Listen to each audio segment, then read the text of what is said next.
Olá, amigos! Estamos aqui mais uma vez no programa e hoje a nossa conversa é com Ângelo Dias, autor da obra Crônicas da Galileia, que ele lançou ano passado no Congresso, no 33º, e hoje nós estamos aqui direto do 34º Congresso, conversando com o nosso amigo. Seja muito bem-vindo, Ângelo. Obrigado. Obrigada pela sua presença. Obrigado.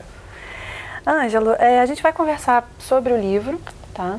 E eu queria que você conversasse com a gente, contasse pra gente a tua experiência enquanto você ia escrevendo o livro, né, claro que mediunizado. Como é que foi todo esse processo? Porque a gente percebe no livro que cada história, cada capítulo, você vai detalhando o ambiente onde a história se passa. E aí, para o leitor, ele vai viajando com você para o ambiente, mas ao mesmo tempo, eu como leitora, eu me perguntava, gente, esse médium, esse escritor, como é que ficou o coração dele na hora que ele ia observando esse ambiente? Uhum. Então, conta pra gente essa experiência. O coração dele ficou muito agitado. Realmente, olha, é uma experiência muito gratificante, né? O Carlos Henrique, ele é muito visual quando ele trabalha. E nessa nossa parceria de alguns anos, sempre que nós já escrevemos vários livros, esse é o primeiro a ser publicado, né? Sempre que nós estamos trabalhando em conjunto, ele projeta as imagens que estão acontecendo. Só uma coisa não aconteceu, eu não vi Jesus, mas também acho que meu coração não ia aguentar. E as faces das personagens, elas vêm geralmente assim, você tem uma intuição, é como se fosse uma visão periférica, mas os cenários são muito claros, então, e curioso, esses dias fazendo a revisão de uma outra obra, que eu não li há uns 3 anos, talvez até em vias de publicação, e eu lendo a obra, as mesmas imagens que eu tive quando escrevi voltaram imediatamente, as mesmas. Então ficam muito fortes, então você vê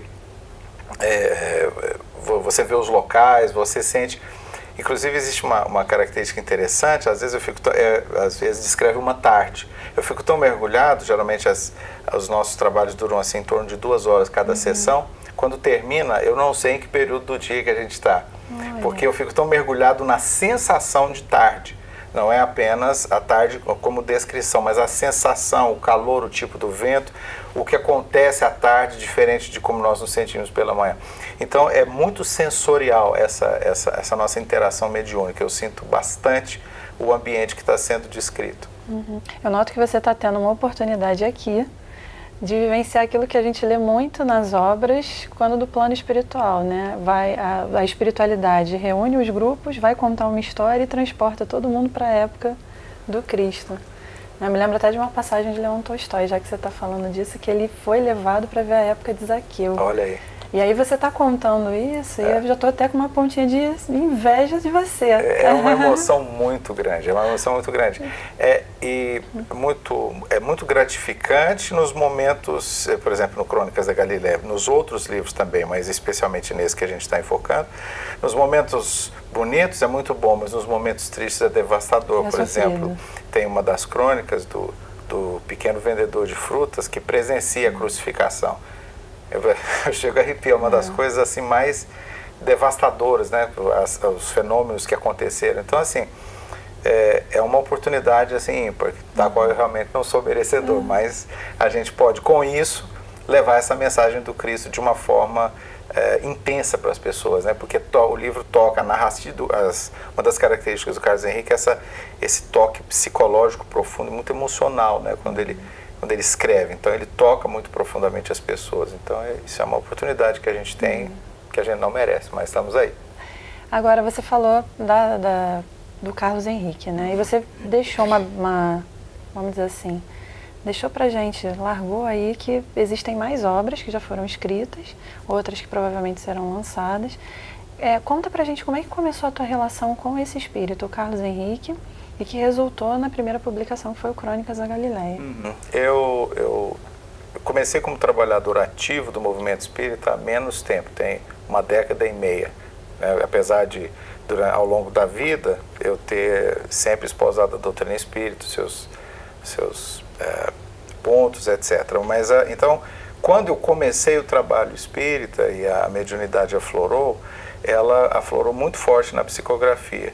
E um dos primeiros contatos que eu tive foi justamente com o Carlos Henrique. Então, desde 2011 que a gente está trabalhando. Para você ter uma ideia, nesse livro que eu estou fazendo a revisão final, que possivelmente a gente vai publicar também, são crônicas sobre o aborto.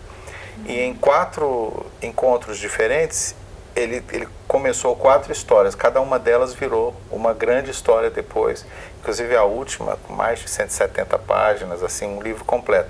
E quando começou eu nem tinha ideia do que era aquilo, porque eram 4 histórias sobre o aborto, mas que não tinham conexão entre si. Eu pensei, eu tinha começado no exercício mediúnico, pensando, gente, como que é isso, né?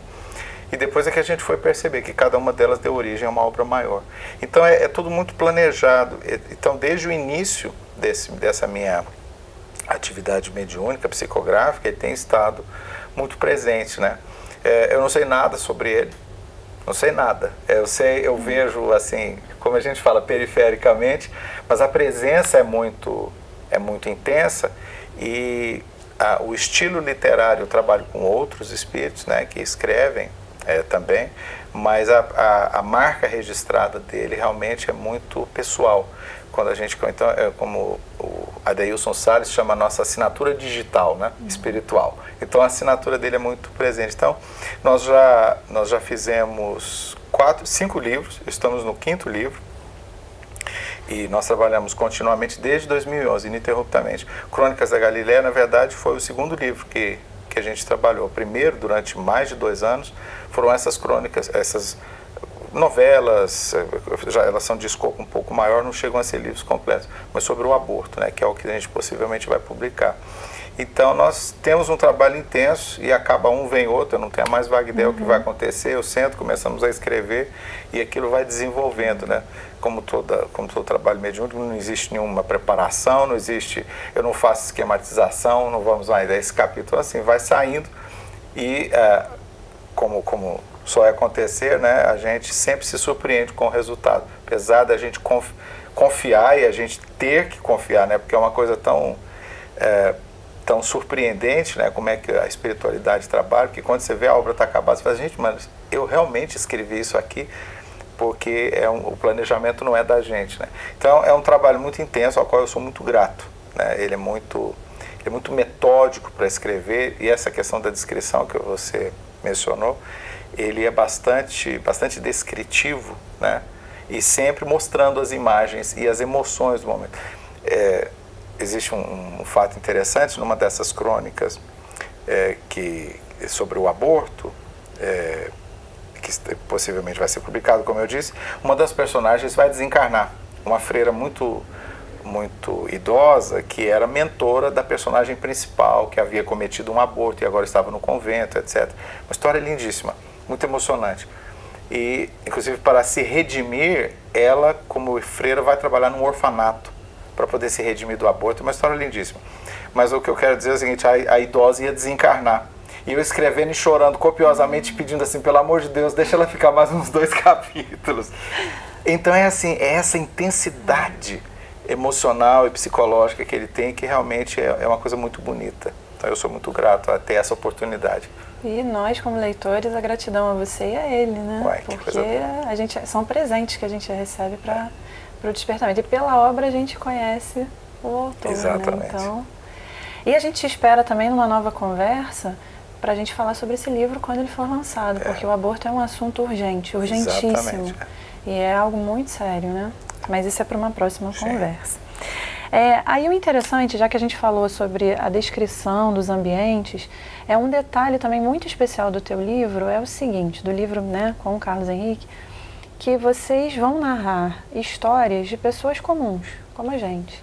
Então, fora os conhecidos, espíritos que a gente conhece, principalmente pelas obras do Chico, Boa Nova, através do Emmanuel, você vai contar histórias de gente, de espírito encarnado na época que o Cristo aqui esteve, mas que eram pessoas comuns que nem a história mediúnica tinha relatado. Então, uma história que ficou na minha mente foi o capítulo 4 do Asaf, e que você vai narrando o cotidiano dele de pessoa normal, comum, em que num determinado momento ele é convidado para um encontro com Jesus, para uma reunião onde Jesus ia falar. E aí acontece com ele o que acontece com a gente hoje quando a gente vai a uma casa espírita. Você às vezes ouve uma palestra, conversa com alguém e começa o processo da verdadeira paixão por Jesus, verdadeiro amor. Queria que você falasse um pouquinho dessa percepção da gente se ver no personagem. Nossa, ele tem uma vida igual a minha. E de repente se apaixonou por Jesus. É verdade. No livro tem uma menção a Paulo, tem uma crônica sobre Paulo, tem uma de Pedro, quando ele está na prisão do Mamertino, né? O próprio Jesus, uma sobre Maria, que inclusive tem um flashback de como José desencarnou. Então, com exceção dessas, como você disse, o Carlos Henrique busca as pessoas comuns e como é que o olhar das pessoas comuns captava Jesus. Inclusive as crianças, né? Esse pequeno vendedor de frutas, né, que presenciou a crucificação, uma história incrível, né? Uma coisa absolutamente fantástica. Então, essa percepção é que é interessante, porque cada uma das personagens, sendo todas elas diferentes, a gente sente o perfil psicológico sendo tratado e traçado de forma muito precisa.